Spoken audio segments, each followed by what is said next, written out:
on this one, but I have. please. Let's see if I can do it just as good, okay?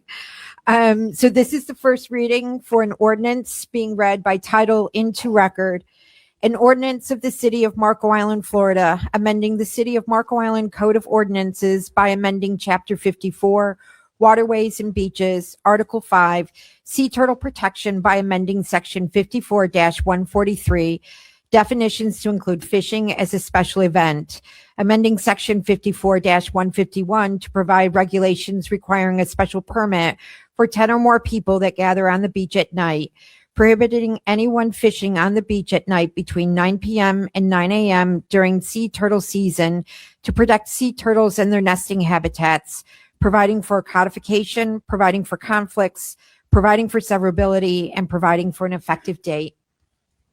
Very good. Thank you. Alan? Okay, thank you, Mr. Chair and council members. So at your April 6th meeting, council directed the city attorney, me, to investigate how the local code of ordinances could be amended to protect sea turtles during nesting season. So having looking at your sea turtle protection regulations, which is section 54-141, and then some, pursuant to the existing regulations, I was able to identify certain actions that you take and were being done, such activities on the beach that may harass, disorient, or cause injury to sea turtles during the nesting season, which is from May 1 through October 31 of each year. Created the ordinance with the information identifying the parties or persons, number of persons, and also requiring that fishing be prohibited during certain times as identified by the title. Any questions? Counselors, light signs? Counselor Schwan. Thank you, Chair. I would like to thank the city attorney for the work you did in drafting and presenting to us this first reading for the Sea Turtle Protection Ordinance. This ordinance is here as in the past, it has been amended. This is not the first time that it has been amended. So I want to give all of council and everyone listening a little bit of history on the amendment itself. So turtle conservation, sea turtle conservation started back in 1990 with Collier County. That is when we were not even established as a city yet. Collier County did that when they started their sea turtle monitoring program, and that was back in 1990. But then after we became a city, on February 4 of 2013, the Marco Island City Council adopted ordinance number 3-05 to protect the threatened and endangered nesting turtles from artificial lights. So that was our first act with this ordinance. Then, February 2022, the City Council amended the ordinance 13-05 to deal with technology again for sea turtle friendly lighting and other improvements that would go on to new and existing structures, to pools, to parking lots, and special events. So today we are just looking at another amendment to keep up with technology that continues to change. And that is what is presented in this amendment. This is something that we have been routinely doing, is to amend this sea turtle protection ordinance to keep our Marco Island beaches quiet and dark. So I do want to note a few different, I think this is very important. We've received several emails, hundreds of emails from our concerned citizens here in Marco Island in support of this amendment. Additionally, we received from the Marco Island Chamber of Commerce, which has over 400 plus members in it, a letter of support for strong conservation for our sea turtles. Additionally, we received a letter today from the Marco Island Civic Association, which is 20,000 plus members in it, of their strong support for sea turtle protections too. So there is a history on this island for this amendment, for this protection, to just make sure that we are keeping up with technology and doing the best that we can do to protect our nesting sea turtles. So I make that motion. We have a motion. Do we have a second? I'll second it. Okay, we have a motion by Councilor Schwan, second by Councilor Henry. Light signs. Councilor Gray. I'm pleased to see that one of my fellow councilors seconded this. It's an excellent presentation. I believe we need to move forward with this. There are some people, just to make it clear, I've been fishing since I was 4 years old, so I'm a fan of fishing. This is about what we can do to protect our sensitive habitat and the beach. I'm not sure this is end of job, but this is an excellent step forward at this point in time that buys us considerable time to consider any further additions to this. So I'm grateful for the work you've done, and I'm very supportive. Thank you. See no other light signs for the moment. Anybody signed up for public comment on this? We have 13 people signed up with 2 conceding. Would you like me to give 2 minutes per person? This is important. 13 times 3. I can't do 3. It's going to put us 2, please, as much as I don't want to cut it down, please. So 2 per person, and then with the conceding, would you like me to give 1 minute? Give them 3 and call them up, please. All right, certainly. So the first speaker is Spencer Wonder, followed by Mr. Ron Gary. Hi again, Spencer Wonder from the Land-Based Angling Alliance. My address to the council this time, and hopefully the last time, will be short and to the point. Let me start by saying I wholeheartedly support, applaud, and congratulate the council on a magnificent proposed ordinance that will no doubt catapult Marco Island to the forefront of turtle conservation by extending many of the same protections that exist across this great state to the Marco Island beaches. However, there's a major issue, and then it's the same issue that's been cited time and again during these discussions. Marco Island, simply put, cannot regulate fishing. It's not allowed by the state for any lesser governing body to supersede FWC code, period. Angling, when accompanied by the protections that exist in law, as well as those aided by this proposed ordinance, does not impact turtle conservation protections. If it did, FWC studies would show that it did, and it would already be banned during turtle season. There's zero empirical evidence that angling, when conducted in a manner mandated by the existing and newly proposed regulations, would significantly impact sea turtle nesting. Sea turtle season coincides with the end of tourist season here in Marco. To completely prohibit shoreline angling for 6 months of the year for 12 hours a day is essentially telling locals you can only use your beach during season. I don't think your constituency would enjoy that very much. The ocean is not a theme park to be enjoyed during business hours by those that pay to play. It's the property of every citizen of Florida, held in the public trust for everyone to enjoy, and that includes anglers. We will redouble our call for the council to strike any language prohibiting fishing from this new ordinance, and we will actually encourage its passing after that change has been made. Finally, last meeting, Councillor Swan mentioned a handful of local governments that have existing unconstitutional restrictions on shoreline angling, but what she failed to report is that municipalities have faced challenges and lost or severely modified their ordinances. These include Navarre Beach, Santa Rosa County, and Fort Walton Beach, all of which lost challenges to their existing ordinances and were forced to either amend or strike them as a result. Do not let Marco Island be added to that list. Instead, pass an ordinance that protects turtles, solves beach crowds, and simultaneously celebrates Marco Island's history as a fishing town by allowing for the responsible nighttime angling that enables tourism and local sportsmen to coexist. Thank you. Perfect timing. The next person up is Mr. Ron Gary, followed by Mr. Noah Vandermeer, who is conceding time to Mr. David Boggs. Council members, thank you for allowing me to talk. I got in late from California last night. I was in the emergency room at 5 o'clock seeing a patient today, and I'm here because I'm a lifelong fisherman. It is time to address the proposed restriction on fishing between 9 p.m. and sunrise. While it may be framed as a public safety or environmental measure, its actual effect is much more direct. It's a time-based fishing restriction. Under the Florida Constitution, the regulation of fishing marine life is specifically reserved to the Florida Fish and Wildlife. When a city adopts an ordinance that prohibits fishing during certain hours, it is not simply regulating beaches, it's regulating the activity of fishing. Here, the practical effort is clear. It makes otherwise lawful state-authorized fishing illegal during a defined period of time under the guise of protecting turtles, which, as you very well know, is affected by artificial lighting and direct harm. The fishermen use turtle-approved lights, and they don't fish in the proximity of the turtle nests, which on average are 20 to 60 feet from the mean high tide, and last I checked, the fish are in the water. Florida voters recently approved a constitutional amendment voting to enshrine the right to fish.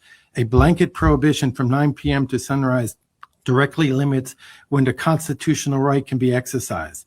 added constitutional concerns. It is not narrowly tailored, and it places a substantial limitation on an otherwise protected activity. It is important to recognize that the jurisdiction being discussed, whether related to turtles, lighting, or nighttime activity, does not change the legal analysis. Even in the intent is well-meaning, the mechanism being proposed is a strict restriction on fishing.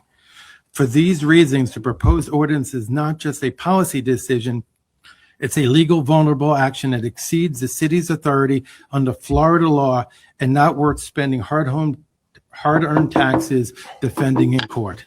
Thank you. The next person up is Mr. David Bogg, who has received a 1-minute concession. And after him is Ms. Stephanie Keller. Hello, council. This all Name, please, Dave. David Boggs.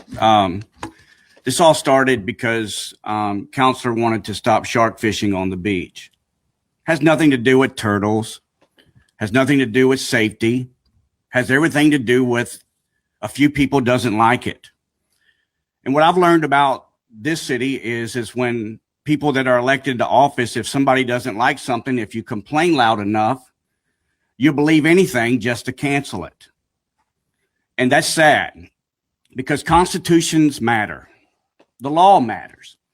And you don't just represent your circle of friends, but you're supposed to be elected to office to be a leader of the city. That means all of us in this room, not just the people you like or don't like. Let's just be honest. Some of you just don't like me. And so that's the reason that we bring this up, is because I'm going to stop David Boggs from shark fishing on the beach. And so you don't care about the other people that elected you. You only care about, let's shut him down. Thankfully, we have laws, and we have the Constitution, and we have people that will listen to reason. And that reason is there's nothing wrong with fishing. And you're now, because your shark fishing ban didn't have the support, you moonwalk back to say, well, let's just do it for 6 months out of the year. And one of the counselors said, let's just figure it out then. It gives us time so that we can figure out a way to shut them down. That's not leadership. That's being a coward. And it's time that we understand that you're elected because we are fishermen. Families fish on the beach. You say that we do things that we don't do. You've never came down to the beach to actually watch people shark fish. You sit back and someone sends you a manipulated picture and you say, this has to be fact. My friends, that's not fact. It's wrong. Period. We don't do the things that you've said that we've done. The reason why there's hundreds of people that came to watch us fish is because you tried to take it away from them. Now, I agree we need to protect the turtles, 100%. I think that limiting to 10 people during turtle season, all of those are fine. But the thing you're trying to prevent us from doing that we do in the nighttime, when you restrict it from the nighttime, guess what happens? We show up in the daytime. And fishermen get up a lot earlier than beachgoers. And so you create a problem that didn't exist before you came after shark fishing. So let's stop that. As a matter of fact, the condos that some of you live in do more damage to turtles than a fisherman ever would do. But you're not giving us an ordinance to shut down your condos. I'll make a deal with you. The writer of this ban, if you'll step down today, I'll give you my word and I'll promise I'll never shark fish on South Beach again. Let's care about the turtles together. And if shark fishing hurts the turtles, you do your part and I'll walk away and never fish there again. Thank you. Next speaker, please. Next person is Miss Stephanie Keller, followed by Mr. J. Cole Hagan.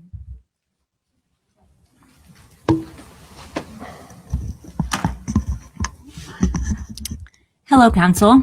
For the record, my name is Stephanie Keller. I've lived in Florida, Southwest Florida, for my entire life. That's a long time already, so probably more than some of you that are sitting here on the board. From what I understand, this ordinance is meant to improve safety and protect sea turtles, which I support. But I have a concern about how it works in the real life.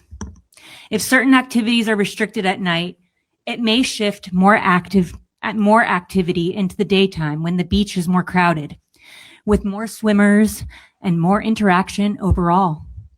That could create unintended safety concerns for both people and the wildlife. I think we should be sure the timing of these rules actually makes things safer, not more complicated.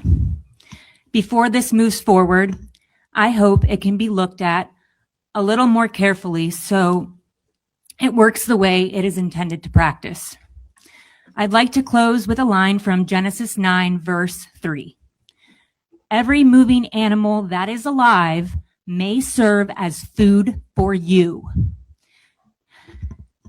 Just as I gave you the green vegetation, I give them all to you. For generations, families have fished to put food on the table for their families. That is a fundamental right, and you cannot take that away from us. Responsible night fishing is not the problem. Banning it is nothing more than government overreach. Thank you. Thank you. The next person is Mr. Jay Colhagen, followed by Mr. Spencer Roberts, who will receive 1 minute conceded time from Daniel Rodriguez. Jay Colligan, 34112. Hey, Benjamin Franklin warned us about trading liberty for safety, and that's exactly what's happening here today. Fishing is a constitutional right in Florida, protected as a public right in the Florida Constitution. Sea turtles are already protected under existing laws and ordinances. This is not a gap in protection that needs to be filled. This isn't about turtle protection. This is about banning night fishing, even though existing regulations already address turtle safety. We shouldn't replace targeted protection with a blanketed ban. This ordinance doesn't add meaningful protection. It imposes a blanket restriction where targeted protections already exist, and it takes away a constitutional right in the process. I oppose to this ordinance, and I urge you to reject it and stop this nonsense, this government overreach. Amen. Thank you. The next person up is Mr. Spencer Roberts, who's receiving 1 minute conceded time from Daniel Rodriguez. After him is Ms. Grace Vanderpas. Good evening, City Council and citizens of Marco Island. My name is Spencer Roberts. I'm a marine biologist and doctoral student at the University of Miami. And I'd like to note that, to my knowledge, I believe I am the first pro-shark speaker to address this council. So far, every testimony in support of sharks and swimmer safety around sharks has been delivered by a Marco Island local. By contrast, many of those who have repeatedly driven or even flown in to challenge this council's authority, threaten this city with litigation, and manipulate this community's democratic process have come from outside. That's what we call a special interest group, and this group has sought to misrepresent the most modest proposals constituents and councilors have brought forward as extreme, when in actuality, what we're discussing tonight is an extreme compromise. Even Miami Beach's regulations are modest. You can still catch a black-tip shark on a 5/0 hook and a spinner reel, and every fisherman in this room knows that. I'll tell you what's extreme: being dissatisfied with that black-tip shark, killing and butchering the species in front of tourist families, discarding the entrails in the water, which is chumming, a state crime, and chopping up the animal into pieces, skewering each one with one of these massive hooks, attaching it to this heavy grade, commercial grade monofilament line, and flying each one 1,000 feet or more off the beach with a drone, which is, again, a crime under both this city's code and the Federal Airborne Hunting Act. So the question we should be asking is, why is it that shark fishing seems to be immune from law enforcement? Why does FWC not enforce release regulations for protected species? Why must this city tolerate fishermen violating its drone laws, its business laws, its turtle protections, and the shark fishing ordinance that went unenforced on this city's code for over 15 years before it was taken away without public comment in a closed meeting? In past weeks, fishermen have taken the stand to claim that no one has ever been entangled in shark fishing line. Tell that to the men whose paddle boat was entangled in Marco Island in February. Fishermen have said no one has ever been bitten as a result of shark fishing. Tell that to Manhattan Beach, California, where a man was hospitalized after fishermen dragged a great white shark into his swimming path. Fishermen have attempted to challenge scientific papers published by other shark fishermen, showing that at least 1/5 of sharks caught and released from shore subsequently die. Yet this is the most comprehensive tracking study to date, and Marco Island residents already know that these sharks die because they regularly find them walking the beach. Florida's amendment on the right to hunt and fish did not abolish fishing regulation, nor does the state's authority to regulate the taking and possession of fish mean that anyone can fish wherever and however they want. The city absolutely has an authority and a responsibility to enact common sense regulations for public safety and welfare, which includes its wildlife. And this city is failing in that responsibility. In the latest reporting year, Marco Island reported double the sea turtle nesting failure rate of neighboring beaches in Naples and Vanderbilt. It has the lowest hatchling survival rate in the county. Something must change. So I encourage you to think about the implications of how you vote tonight, because if you strike down these most modest of regulations, you will send a signal across the state that Marco Island will tolerate even the most extreme and illegal fishing practices while neighboring cities take a stand. But don't take it from us scientists.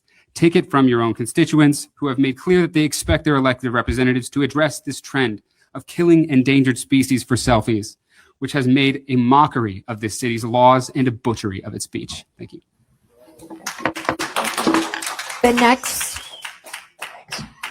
Your point. The next speaker is Ms. Grace Vanderpass, followed by Mr. Paul Miller.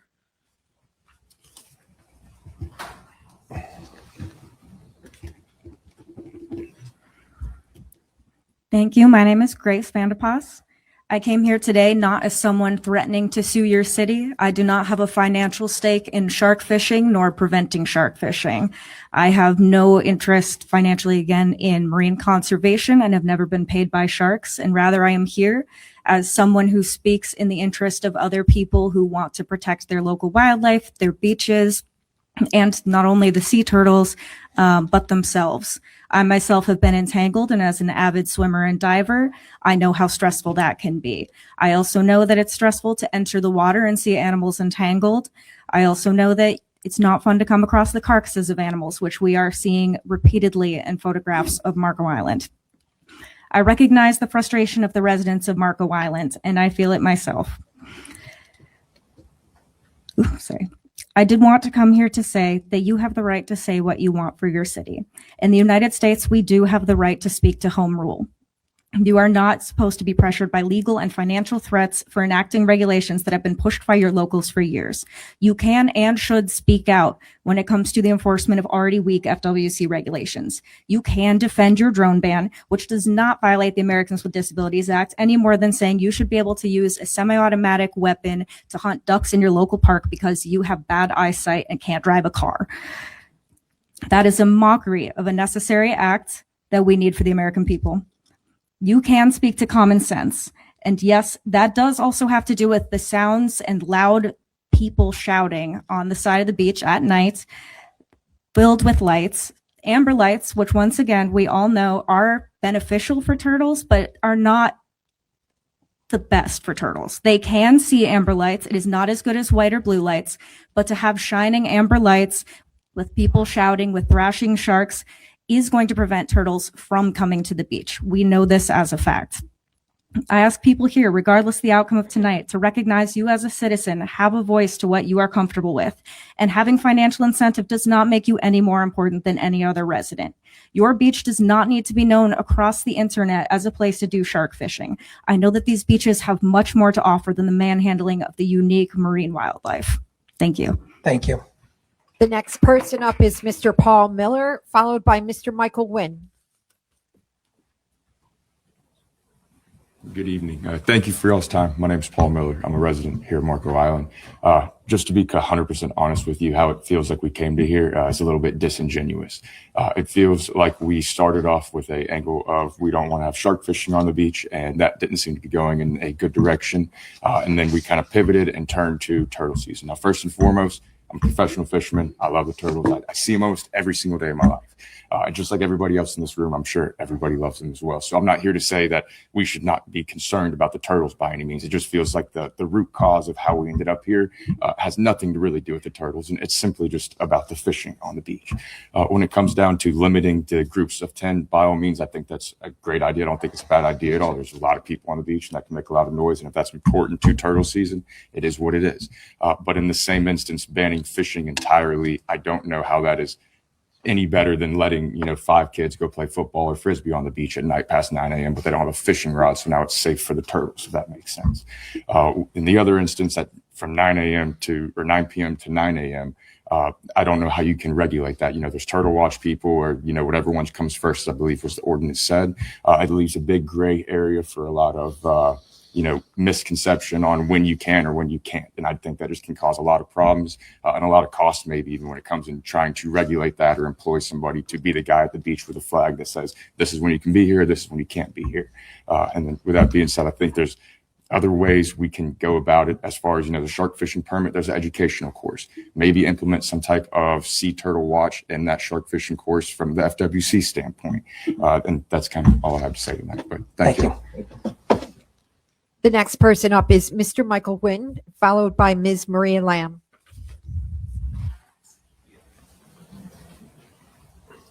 Michael Wynn, for the record. I'm here to express great worry regarding the Sea Turtle Protection Amendment that restricts complete fishing access during May to October. I'm fully on board and agree that sea turtles must be protected, as probably everybody in this room. I disagree, however, that historically or up until this year, that shark fishing activity has or will create significant disturbances. In Marco Island, there's been an initial conflict that has become inflamed throughout the last few months. I believe that this must and should be handled between Mr. Boggs and the city, or whoever it might be. And this can be done without banning fishing activities. As stated in the last meeting, there has to be a compromise between city and fishermen, but banning fishing for half of the year is not a compromise. Historically, land-based shark fishermen operated under the cover of darkness, and once the sun came up, they left no trace that they had ever been there. This has been the unspoken land-based shark fishing etiquette. Limiting shore-based shark fishing to nighttime hours is great to support this etiquette. The issue with the amendment is that it doesn't specify the type of fishing.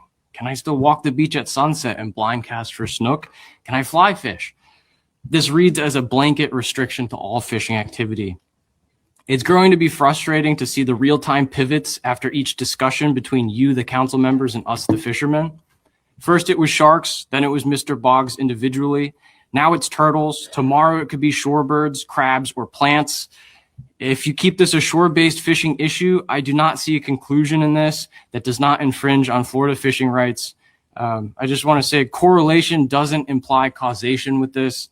And again, to reiterate, I completely agree with the amendment to protect turtles, but I disagree that the average fisherman poses a significant risk to sea turtle nesting, and that moving forward in this direction will be an oversight and an infringement that cannot be enforced regularly and fairly. Thank you. Thank you. And the last speaker is Ms. Maria Lamb. Good evening. My name is Maria Lamb. Can you hear me? A little bit louder, but thank you. Okay. I'm going to read this. First of all, I want to congratulate the Owl Watch Marco volunteers for 10 years of protecting burrowing owls and gopher tortoises on Marco. I am proud to be part of their success for the past 10 years, a testament that conservation works.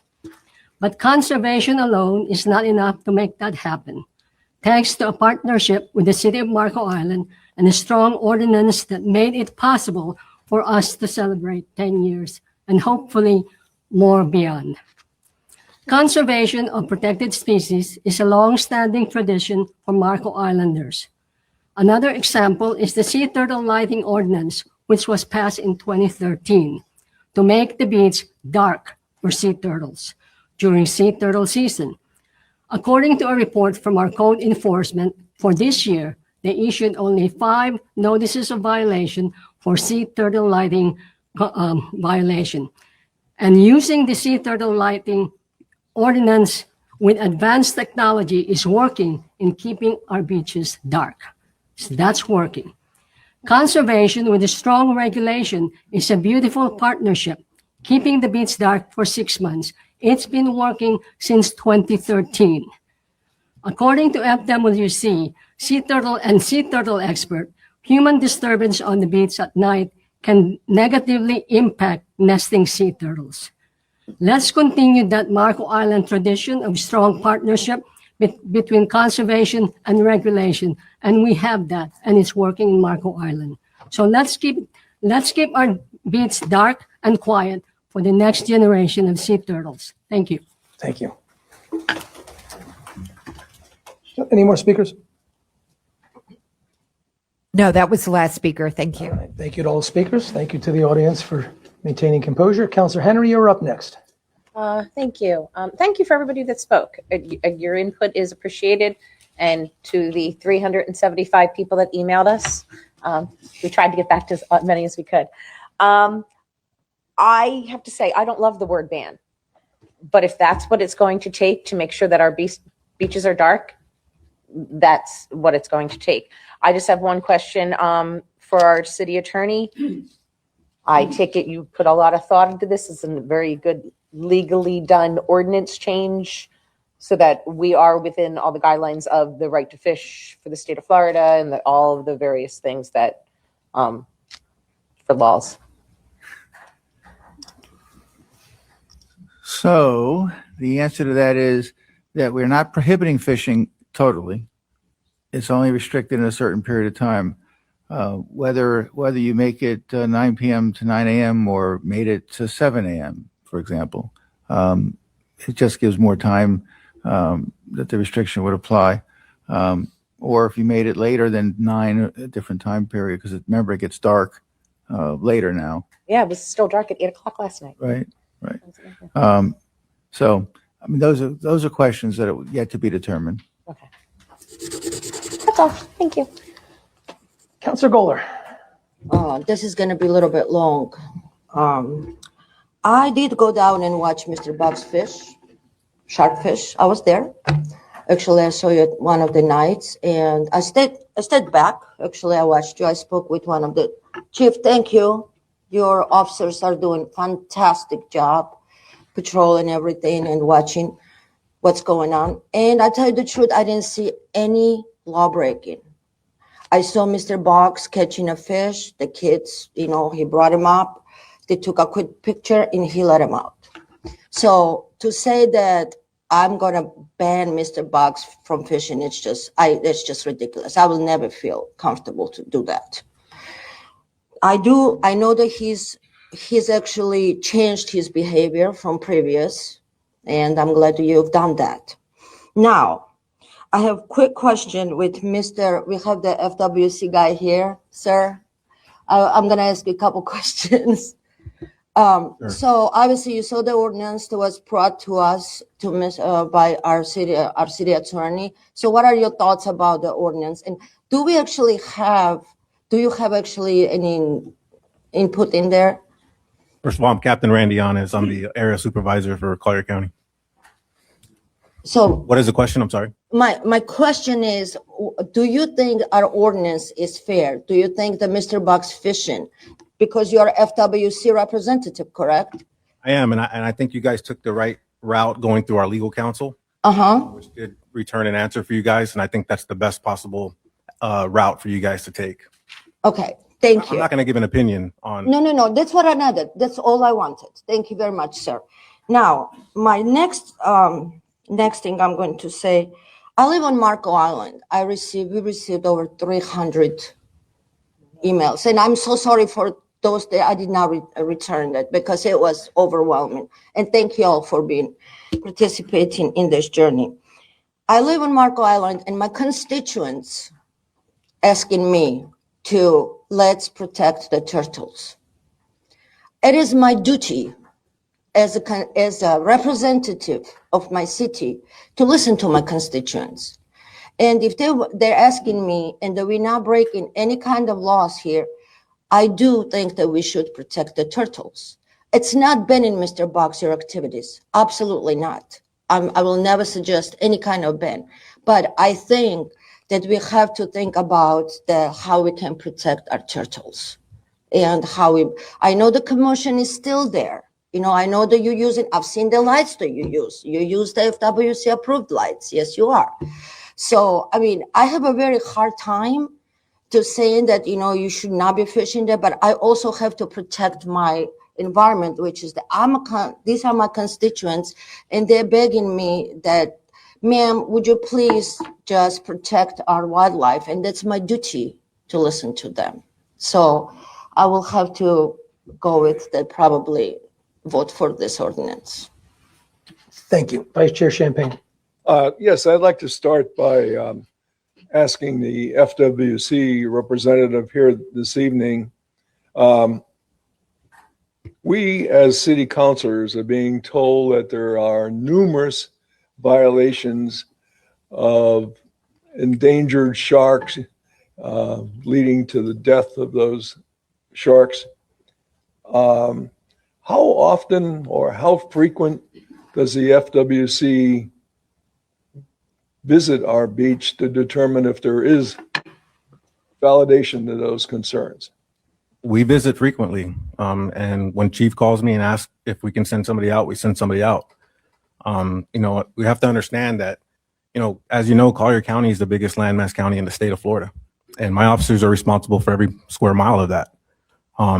Not saying that there's any more important square mile than the other, but they have a big area to cover. But that does not mean that they're not on the beach of Marco Island patrolling, because they definitely are. There was just a video posted recently of one of my officers stopping them, Mr. Boggs. Can you give us an idea of how many of those concerns have been valid versus inability on your part or your staff's part to validate that it was in fact a violation? I will say that before this thing became such a big issue, there was some issues that were addressed from photos that were taken at a previous time that Mr. Boggs was brought in and questioned and educated on further. Since then, there hasn't really been any. And we take every inquiry, every email I get, I take it very serious, and I treat them all the same. Whether the public knows that it's a violation or not, I owe them a response on if it is or isn't, and I do that. From your vantage point, are the shark fishermen here on Marco Island creating numerous violations for this city council to be concerned about? If anybody was creating numerous violations, they would be addressed. And to my knowledge, there hasn't been any violations to be addressed lately. And We're not going to overlook anything. may I ask the police chief, do you know of any violations recently being, I don't know, 6 months, 12 months? Any substantial number of violations that your code people are enforcing because of shark fishermen? Are you asking me, are there shark fishing violations that we have observed? Yes. No, there is not. Anything that has been reported to us, we have been on scene for, and then we investigate it on scene, and then we forward any other information to the FWC for further investigation. In the last couple months, everything that has been forwarded to FWC has not returned anything as substantiated. I know you have your staff also patrolling the beach during the evening. Now, I feel for the people who live at the Apollo, because there apparently have occurred abuses, violations of their protected property. I don't see that directly associated with the ordinance here, but how would Apollo residents be able to rectify perceived problems? Do they call the police department? The best way to address any problems would be to call the police department. We're finding that sometimes people are reporting things to city council, thinking that that is the route to report options. If you see something, say something, and contact your local police department, and we will investigate anything and everything that comes forward to us. And let me now focus more on the ordinance itself, because I want to get a clear understanding of what it does or doesn't do. Does the ordinance limit the use of the beach during the evening by anyone? Are you asking me or the city attorney? I don't know, probably the city attorney. I would say it does not limit the access or use of the beach. It just limits someone from fishing. So therefore, there could be a group of 10 visitors who are not fishing but wish to walk the beach between 9 p.m. and 9 a.m., and there would be no violation on their part. Well, if they're together as in 10, that would require a special permit. Okay, let's say it's 9. That would not. So 9 people can walk the beach at night, no concerns about disturbing the sea turtles. Kind of interesting. I guess I'm missing the point then. So we're really focused on a group of people rather than really protecting the beach, because people are permitted, non-fishermen are permitted to walk the beach. And 9 people could be having a blast, quite frankly, making noise, using flashlights, and we're not going to send the code enforcers or the police. No, sir, that's not correct, though. No, okay. Flashlights, they have to have special lighting during turtle season. I'll give you that. They have, one of the reasons I was reading before was the language of the existing ordinance already says that you can't disturb or cause an issue with turtles or whatever. There's language about that. So that exists right now. That does not apply or affect this ordinance. Yeah, let me make it very clear so people don't misunderstand the positions that I'm asking questions on. I support protecting sea turtles and every other species of animals that populate this island. I am not opposed to doing those. I'm trying to understand what the balance is between proper use. Now, I know some of the people who've sent us the hundreds of emails are concerned because there were large numbers of people on the beach, and the person making the complaint was concerned that, oh my God, Marco Island Beach is becoming the party scene, the new spring break year round. And that's a legitimate concern. I don't want that to happen either. I'm just wondering how we control these activities to maintain the proper decorum on the beach, whether it's a shark fisherman or any other group of people who choose to entertain themselves on the beach. And I'm not yet there to clearly understand, in all honesty, how we do that.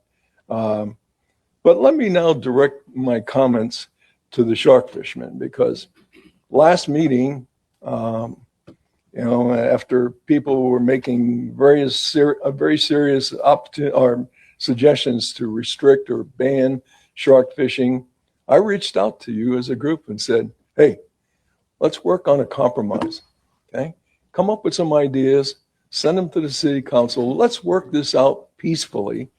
What are your suggestions as a shark fisherman group that you could agree to do that we would entertain? And if we agreed with you, what a compromise that would be. And you could continue to do the things you do and everyone would be happy. I've not received a single suggestion. Mr. Vice Chair, can I jump in for 1 second? I'm going to speak to that very compromise when it's my turn to talk. Okay. So while I didn't reach out to you, I reached out to them. Okay. And vice versa. You're not getting your emails. I've sent you 5 emails. David, when it's my turn to talk, I'll speak about that. I'm only speaking on my situation. I felt, quite frankly, a little let down. In your junk. Yeah, I mean, really, I'm serious. I thought I was pretty open to talking about the issue. So maybe I missed the emails. I don't know. And I'm waiting to hear from you because, quite frankly, it disappointed me. And until I read those emails, I'm probably going to remain disappointed. But nonetheless, just so I make my position clear, I'm concerned by the ordinance. I think it's overly restrictive. On the other hand, I support the ordinance because it's overly restrictive. So I wish I could take an opportunity to think about this, and rather than trying to vote on this evening, I'd like to see it.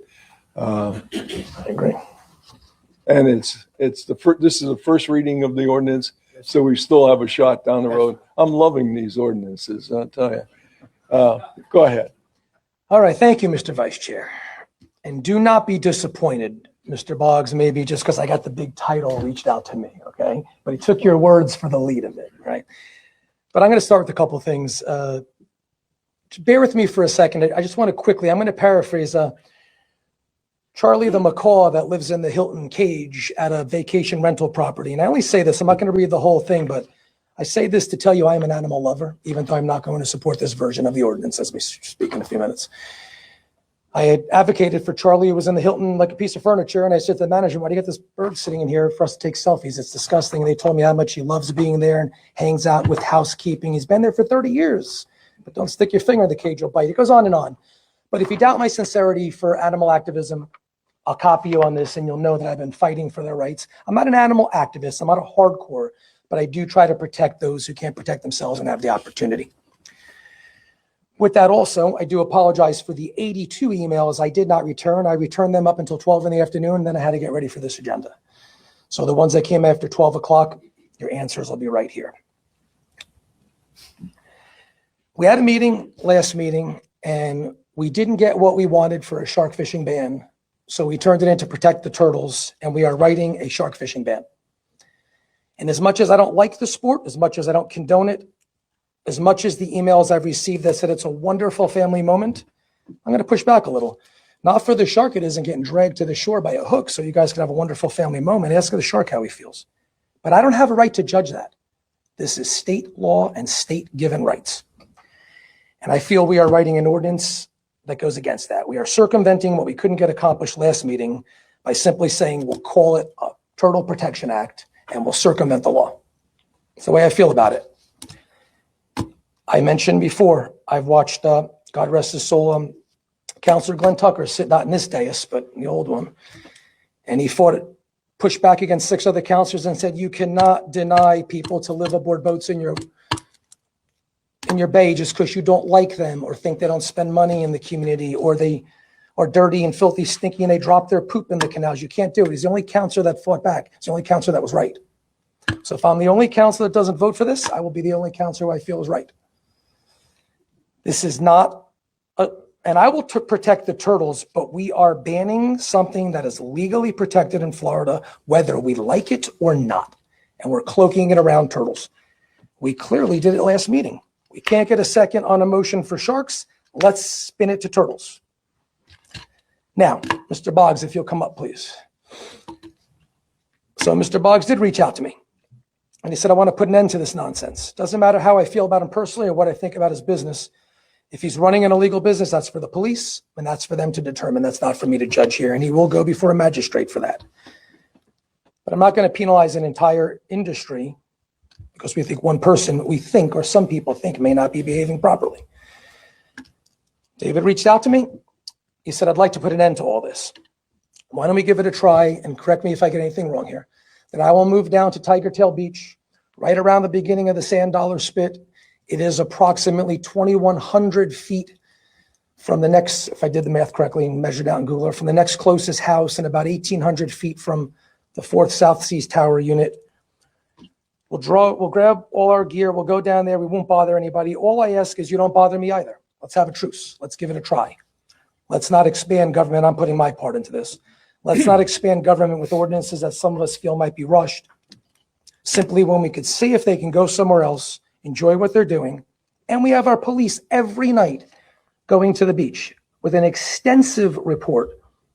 Most of the folks watching this don't know that our police chief presents to us through our city manager and excellent work, a report on how many people were in the Swallow parking lot, how many park rangers were present. Was it checked periodically? The South Beach barricade, was it checked? Yes. Sea Great parking, was it checked periodically? Yes. Violations not observed. Here, South Beach activity, 7. Tiger Tail Beach, 0. Number of groups, 0. Number of groups, 3. Number of poles, 7. Number of fishermen, 7. Spectator crowd, 8. They're all over the beach patrolling. I know some of you are going to be angry at me. You're going to say I don't love sea turtles. That is not true. I love Charlie the parrot. I wrote to SeaWorld about blackfish because if you stick a whale in a tub for 30 years, you think it's not going to get angry and kill a trainer? Of course it is. It's barbaric. That's why my children would never act SeaWorld. Again, I'm not a hardcore animal activist. I eat meat. I'm not a vegetarian, but I'd like to think that these animals should be raised with some type of dignity. I will protect the sea turtles. I was the counselor that pushed forward, along with the help of everybody else, or at least brought the conversation up in great magnitude for the burrowing owls and banning rodenticide here on municipal properties only. But leading the example, I was with Brittany at the county a few weeks ago, speaking to the county manager about banning rodenticide in Collier County, municipal properties only. But I don't think this is about protecting sea turtles. I think this is circumventing shark fishing, in my opinion. And whether you like it or not, that's what I believe. Are you willing to move your operation down to South Beach, down to Tiger Tail? You're willing to go down there and fish, no problem at all. Do you have any questions about this? In This regards is a to compromise. in regards to the, I have Mr. Boggs speaking, please. in regards to the turtles, several years have gone by that we do this, and come May 1st, we switched to the same lighting that the police use for the beach and FWC. You didn't have to tell us to do that. We did it already. We had an experience on the beach. We was there one night and baby turtles came underneath of our chairs, and it literally changed my world. It was I got a video that was there, and I was like, man, this is the coolest thing. We need to do better to protect the sea turtles. And we have. We've never heard.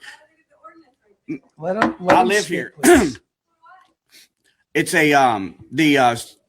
okay. So the answer is absolutely. My emails to you all, maybe none of you are getting my emails. I even asked Miss Joan, am I blocked somehow because I never got a response? And I sent Miss Casey at least 6 emails, and I'm not sure if she's received them as not. So either your new firewall, the Barracuda or whatever, that's great shark bait, by the way. But anyway. Stay on point, Mr. Bowler. Yeah, all right. Yeah. But anyway, so maybe you're not getting my email. I apologize. I have it right here. And I'll show you. It was sent, and I talked to Palumbo, but we do want to do what's necessary so that everyone feels like you win. That's why I said, if you resign, I'll resign. And so I just want to do a win-win. Let's move down and fine. But at the same time, we get attacked on the beach. I've got videos of somebody because of all this extra noise that wasn't there. The crowds came because you try to take something away that you didn't have the authority to take away. So people said, I'm going to show up and I'm going to stand up. Don't make us fish during the day. Don't make us do that because we can't. Yeah. Keep it on Tiger Tail. So let's move to Tiger Tail. We got to walk it. It's a lot of heavy gear to walk there, and it's a big inconvenience. But the reason why we stopped fishing Tiger Tail is because we got the same complaints from South Beach down at Tiger Tail. Let's just call it truth. The fishermen, and put up a sign that says known shark fishing area, and let us fish there and watch what happens. It'll be peace. Thank you very much. Thank you. I'm going to finish my thoughts. I like the thought of exploring some type of compromise before writing more government regulation. I'm not opposed to saving sea turtles. I just think that this isn't the time or the meeting to do that. It's premature to me. And we clearly are just talking about shark fishing the entire meeting. Sea turtles have not been brought up last month, the month before. It's shark fishing, and this is a workaround for something we don't like. Councilor Schwan, you're up next, and I'm sure you're probably going to disagree with me. I actually want to talk to the city attorney because has researched this issue. So my first question for the city attorney, we all know that we are only looking at this time frame to be during turtle nesting season, which starts May 1 and goes to October 31. That's the specific timeline we're looking at. So in that, and how you drafted this then, are there other municipalities that have done similar ordinance and amendments to their ordinances like what we are talking about here? There are cities that have restricted fishing, no question. Mm-hmm. Okay, so in regards to our chair, I appreciate our city attorney pointing that out. And this is a matter that you're saying it's not the time to do this. Well, turtle season starts May 1. It starts May 1. That's why it is the time to do this. This is just the first reading. We can look at language in between. If you have an amendment that you would want to approach with and get it noticed so that all of our public can comment on what possible amendment you had. I have to tell you, I was quite surprised about your procedure, how you knew something that none of the rest of us did. I never got any emails from Mr. Boggs and that you called me? Excuse me, I have the floor. I think that we have to do this the correct process. And Tiger Tail, that area down there, I think there are experts in the audience who can speak to the protections that are even higher in that area. And now you are proposing to move it down there. I think you need to do more work and do that through an amendment if you want to offer an amendment at the second meeting. Doing this at the first reading, that will just allow it to stay in a reasonable time period that matches the beginning of turtle season, which is May 1. And we as a council, we have to be proactive, not reactive. This ordinance, which other municipalities have similar language as what we are talking about here, is a proactive ordinance, not to be reactive. We already know we have the most false hatchlings taking place in the whole county right here in Marco Island. And that's data. That is hard data that I feel you are denying, that you're not taking that into account. Not at all. Not at all. Well, please. So I would want us to please move this forward this evening. I have put a motion out there. It was seconded. This is only the first reading. And then if anybody on council here wants to offer an amendment, I would recommend that you get that publicly noticed for when it comes up so that all the public can weigh in on what your possible language might be. I may support it, I don't know, but we need to notice this correctly. We don't just suddenly cut deals in front of the city council, like move them down the beach. I'm not comfortable with that taking place here. We have rules and procedure and notice issues. Now I'll weigh in, Councilor Schwab. I'd like to finish. We did receive today from our city manager, from our city manager on the proper way to have things noticed with the agenda. Each of us, all of us received that. She said, we are not going to accept all of a sudden something being thrown on us at a meeting. Did you read that? I hope you did, but I'm done. Now let me respond, all right? This is the time to discuss matters. Everything does not get noticed to the perfect ability of your state within the procedures. Somebody reached out and called me. Sunshine law prohibits me from calling you and telling you what Mr. Boggs proposed or any other counselor. So I bring it up right here in the public format where it's supposed to be. Notice to all the public, not hidden. The man called me and offered a compromise. I presented it to the council. Would you have liked me to break sunshine? Now, if you want to talk about the possibility of treading on breaking sunshine law, did you not send an email back and copy all of us that you will be making this very motion tonight? Can I respond? I'm asking the question. Did you not send that email? I had to send it to the city attorney and say, hey, did Councilor Schwan maybe hit reply all by mistake? Because she literally told somebody, I'm making a motion at this meeting.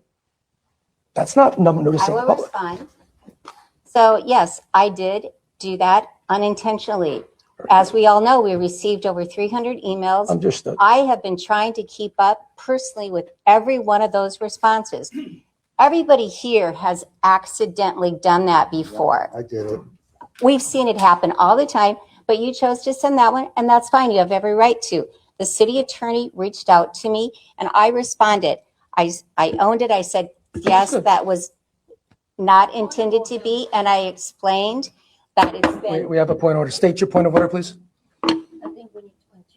She has the right to speak, but your point of order has been acknowledged, but she has plenty of time left on her. Council. So I did respond to the city attorney immediately. I know we have all done it. I said I owned it. I had seen Mr. Gray do it that day also. I admitted it. Yeah, we admit it. And I did share with our city attorney that actually it had been a really long day and a long week. That Sunday, April 19, 7 years ago, on Sunday is when my son was killed as a pedestrian crossing the street. I explained that to the city attorney. I apologized. I owned it. And we've all done it. So you spoke to the city attorney, correct? And I agree. And I believe it was a mistake. My email to him was, I think this was a mistake. But here's my point. Alan, did I call you and tell you Mr. Boggs called me? Yes, sir, you did. Did I have the opportunity to call any of these counselors on that particular day and tell them the conversation we had? You would not be able to do that. It's getting noticed now is my point. Whether you like the noticing or not, this is where it happens. There's no procedure for the man wants to try to have a settlement and say, let's stop. going down this road. Whether you like the path he wants or the path I advocate for, that's understandable. Whether you disagree. So I will ask a question. Are you willing to amend this to take out the part banning fishing for 6 months? Any kind of fishing? If so, I'm behind your ordinance 1,000%. We already have a motion and a second on the floor. But you didn't answer my question, though. Are you willing to amend it to take out the part banning fishing for 6 months? That's my question. No. Okay, thank you. Councilor Gray, you're up next. Thank you. I will be brief. This has been mispositioned, and I'm getting aggravated. I do not know how many hours of coverage we get from law enforcement, county or city, on the beaches out of, let's assume, 12 hours of darkness or whatever. We have received some recent reports on what's going on the beach, but those were a new development.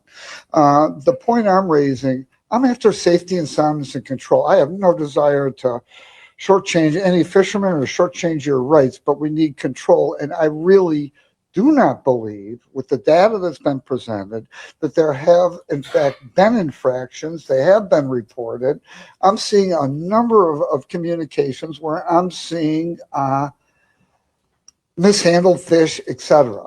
This isn't about the fish. This is about enforcement and control on our beach, which is our most important resource, and managing that correctly. And I believe that law enforcement is spread too thin, that one, identify all the infractions and create the right coverage. I don't know what the numbers and the probabilities are.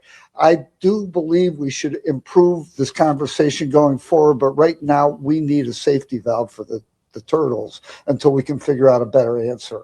But I really question whether we have sufficient law enforcement backing up this conversation. Let's go. Thank you. Let's go around. Vice Chair Champagne. Yeah. First of all, thank you for the information with regard to shark fishermen reaching out to you. I'm disappointed I didn't get those. With regard to the proposed compromise, I think this is a direction we want to go in. If it was successful, a relocation to that area that you're talking about, it takes the complaints, 300 and some odd complaints from the main condo beach area that is generating all the complaints. Those complaints are emotional and the flavor of the day, and they're becoming form letters at this juncture, and I'm glad to hear that. And people have legitimate concerns. I'm absolutely in favor of doing things to protect them. Relocation of the shark fishing to Tiger Tail or somewhere thereabouts out of the way of the main beach, my goodness, we have solved 300 problems. Okay, 300 problems go away. Now, maybe we create some problems in the new environment, and that's for us to work out in terms of what the plan is going to be, but it's the right step at the right time, and defuse, which is becoming a topic that sucks up all of our time, and we have problems a hell of a lot bigger than shark fishing facing this city. We have AWT consuming millions of dollars. We have infrastructure that's going to consume millions of dollars. And we spend minutes on those topics compared to the hours already being spent on several issues. One, shark fishing, pickleball, which we're going to hear. We're going to get to that. But those are important topics to certain people. The topics are really we need to focus on are the infrastructure, both water and canals and land use infrastructure. Those are where we should be spending our time. So I favor working towards a compromise and doing it as soon as we can to get you off the beach by the condos and the hotels by May 1st. Councilor Goller. Okay, this is insane. So the ordinance was about protecting sea turtles, not kicking off Mr. Boggs from the South Beach. Not just Mr. Boggs, that's fisherman. Yeah, the fishermen. So this makes absolutely no sense. Right now we're saying, let's give him a compromise. So let's do not fish here, but go over there. What kind of sense does that make? I mean, if I were him, I would be saying like, whoa, you guys really discriminating against me. Well, I don't get it. Am I like in a twilight zone here? We are trying to do, we're talking about protecting the sea turtles, and we're talking about, hey, bugs, move out. No, this just makes absolutely no sense. We either protecting sea turtles and telling Mr. Bugs, you are not fishing for 6 months during the sea turtle nesting, or we are not. So which one it's going to be? I'm sorry. That's just, I'm actually, it's really frustrating discussion here. The guy's like, okay, get away from the Apollo. Go over there, bother other people. I'm sorry. It's just so ridiculous. I apologize to everyone. At least I made you laugh. I'm done here. Council, I don't know how to follow that. 9 people on the beach in turtle nesting season is okay. 10 people's not, but 9 fishermen are not okay. Any fisherman's not just shark fishermen, anybody with the pole. I'm gonna go down here real quick. I'm gonna use the viewfinder. Guys, have within my rights.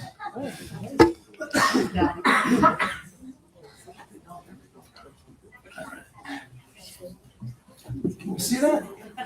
No. There's Tiger Tail. Talking to the mic. From the nearest condominium, if they're Talking willing to the to. mic.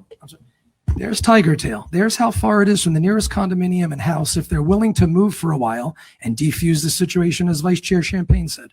I think is a good first step before. I'm sure there is turtles. I'm sure there's turtles everywhere. I'm going to come back now. I've just got my picture. Time to call a question. Mr. Chair, please go ahead. Sit. I don't have a vote, but I have a say. And we have a very full agenda. We have a lot of important topics, and I'd like to encourage you to call a question. Okay, I'm going to do that momentarily. I have one more light sign. I'm going to take a moment, but thank you. You assume that these fishermen are the demons of sea turtles, like they're somehow harming them, and 10 people or more will harm them. I connect these dots as saying, if you want to do that, why don't nobody go on the beach for 6 months? Because they're right. The kids with the footballs, the people playing, the kids with the Nerfs are going to hurt sea turtles. We're demonizing them, saying they're not good stewards of the community because somehow we're connecting sea turtles to the fact that we don't like their activity. That's my last say-so. That was the last go-around. I took the last one. Call the roll, please. Counselor Schwan, Yes. Counselor Henry, Yes. Counselor Goller, Yes. Counselor Gray, Yes. Vice Chair Champagne. Remind me what we're voting on. First reading. It's the first reading for sea turtle protection. 6 months of 9 people or less, special permits. No. You want to read that? I don't think I heard you. What's that? I think, did you hear, Vice Chair? No. Repeat your vote, please. Repeat your vote, please. No. Chair Palumbo. No. Motion passes 4-2. All right. 4-minute recess.